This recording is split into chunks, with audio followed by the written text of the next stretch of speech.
Come on.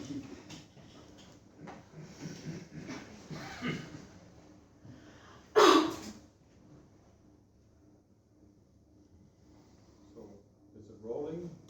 Okay. We'll do one more.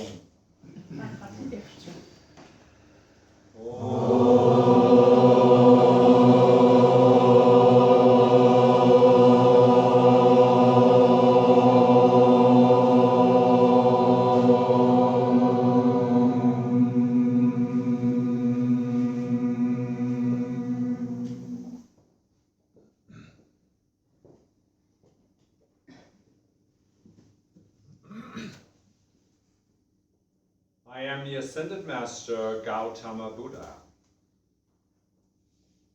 What can the Buddha add to the discussion of your divine plan? Well, there may be a few Ascended Master students who have the potential in their divine plans to manifest at least some degree of Buddhahood in this lifetime. However, many who are ready to manifest Buddhahood from past lives will not need an outer teaching, will not seek out an outer teaching or an outer teacher.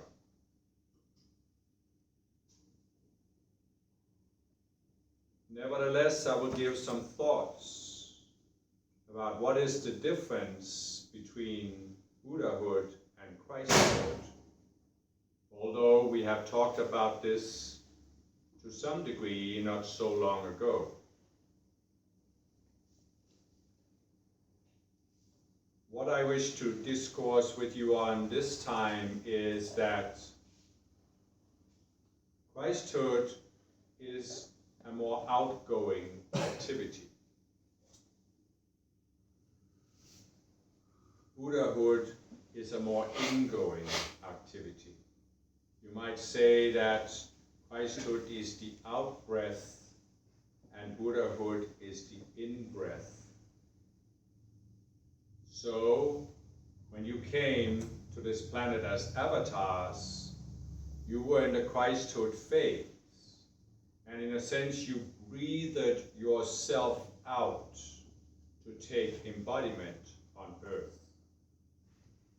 Now, many of you are in the ingoing phase. In a sense, all of you are in the ingoing phase of breathing yourself back in from all kinds of entanglements with this world. Some of you, as was said, may indeed choose to stay in embodiment in order to be part of Saint Germain's golden age. But still, in order to get to the point where you can fulfill that potential, you are going through that phase of the in-breath, pulling yourself away from entanglements with karmic circumstances, selecting out the things that distract you from your divine plan, and resolving your birth trauma first of all, so that you can be in a neutral state of mind. We might say that, in a sense, Buddhahood and Christhood could be seen as simply different levels of the same evolutionary process. As we have said many times, you do not have to be perfect to express Christhood. What does it mean to be perfect? Well, in a sense, it means that you don't have to have completely resolved your psychology, including your birth trauma, in order to begin to express Christhood.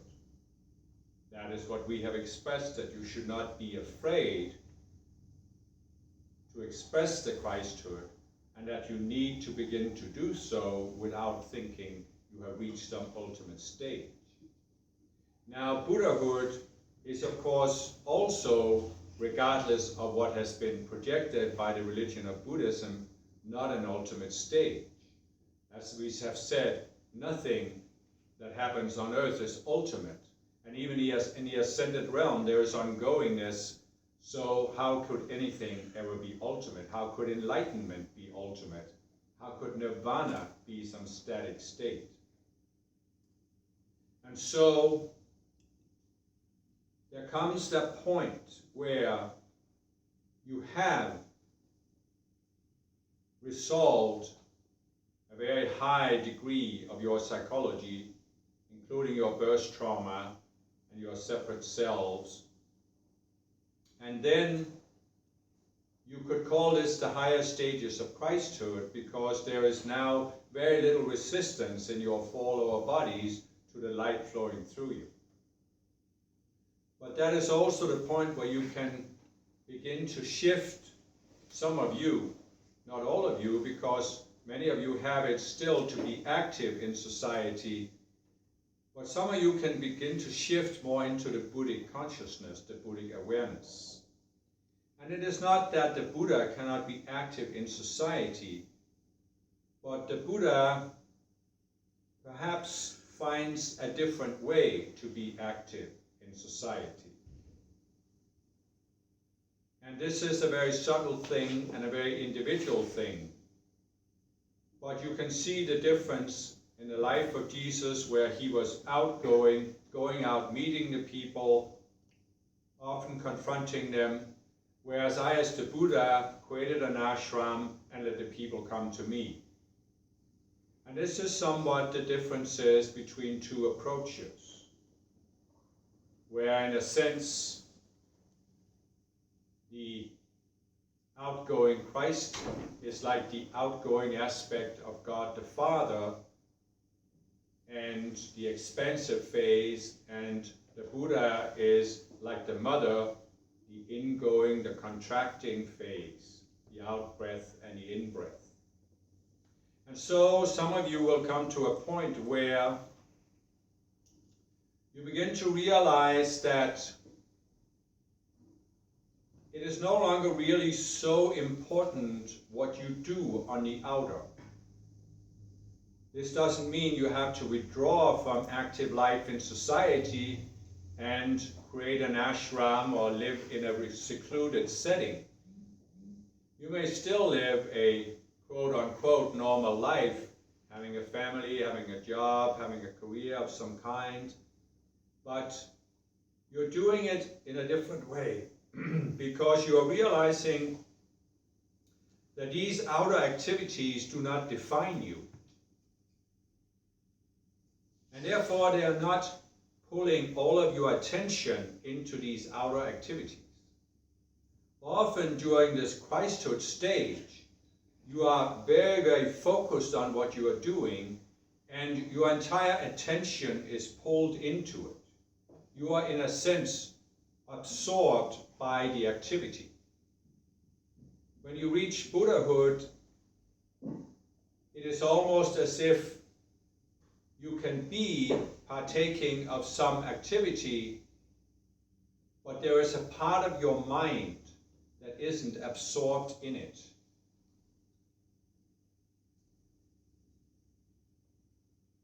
And how do you then get to that stage? Well, for this I want to build on what Mother Mary talked about, where you need to come to the point of making peace with a being in embodiment, making peace with the mother realm, making peace with free will, making peace with being at your present level of consciousness. There can come a point where you are actually no longer thinking about what level of consciousness am I at. You know it is an ongoing process. You know you're doing whatever you can to rise higher in consciousness. But you are not concerned about where you are at on the scale. So you are striving without striving. You are not struggling. You are not even having a goal. You are not into a comparative state of mind. You are sort of, as we have expressed it in words, flowing with the river of life. You are flowing with life. You don't even now anymore have a clear goal you are working towards. You don't even have a clear vision of some divine plan where you're supposed to do various steps to reach a particular goal, you are almost flowing with life, and whatever circumstances come up, you're not even deciding with the outer mind what to do. You just feel intuitively and then you do it. But in order to really get to that stage, you have to make one of these revolutionary shifts of being at peace with whatever situation you are in. There comes a stage of Buddhahood where you can manifest the outer circumstances that you want. But in order to get to that stage, you have to go through an interim stage where you have to recognize that you will not actually move beyond a certain circumstance until you can be in the circumstance and be non-attached and therefore be at peace. You have made peace with the circumstance. And when you resolve the birth trauma and accept free will, then you can make peace with whatever circumstance, in the sense that you don't have any personal wound that you are trying to defend or compensate for, and therefore you can set other people free to be in whatever consciousness they are in and outplay whatever they are outplaying. This doesn't mean that if people are acting in an unbalanced manner and do not want to change, that you have to stay in a circumstance. But you are not running away from it to protect your personal wounds. So you can be at the point where you can say to yourself, could I stay in this circumstance and be at peace? And yes, you could. You realize that you could. You have reached a certain level of non-attachment and wholeness where you could be at peace in that circumstance, even if other people are not at peace. And when you have come to that realization, you can take the next step of asking yourself, well, does the fact that I can be at peace in this circumstance mean that I want to stay in this circumstance? And then you might choose to move out of it. And this can be disturbing to people around you, because you might not be able to give a reason that these people can understand for why you are moving out of that circumstance. You just are. You see, my beloved, what is it that keeps many people from reaching what we have called Buddhic non-attachment? It is that there is some kind of drama, some kind of story in their minds that they feel they have to live up to or they have to fulfill. We have talked about the epic dramas. And many of you have still this separate self that has built an image of how you're supposed to be as a spiritual person. And so, as part of this, you have a separate self that feels that whatever you do, whatever you choose to do, you should be able to come up with an explanation for why you are doing this. Mind you, an explanation that makes sense to this separate self and possibly to other people, perhaps even to the fallen beings. In other words, you have an explanation problem. You have a self that feels that you should be able to explain yourself, your motivation, your reason for doing what you're doing. And this ties in with the idea of an epic drama or a storyline where, as a spiritual person, you are doing certain things, you are not doing others, and you are doing what you are doing for a specific reason and not for another reason. And you certainly cannot do anything without being able to explain the reason why you are doing it. Many people cannot move into Buddhic non-attachment because in their own minds, they have this story that must unfold. They have this epic drama. They have this view of a spiritual person, and they feel they always have to live up to it, and if they don't, they have to be able to explain it. And even when they do make decisions that are within their image, they still have to be able to explain why they do it. But what have we talked about? Being the open door for your I Am Presence. But the I Am Presence is in the spiritual realm. The I Am Presence may have a motivation for expressing something through you, but can that motivation be expressed in words? Especially the words that can be understood at a certain lower level of consciousness.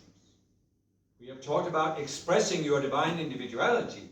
Well, that individuality is beyond this world, and so can you necessarily give a rational, common sense, fact-based, cause and effect explanation of why you are expressing something? So you see, my beloved, especially in the Western world, there are spiritual students who have made significant progress. They are actually ready to express some level of Buddhahood. But they still haven't overcome that separate self. Now, if you listen carefully to what we have been saying, what we're actually saying is that you might consider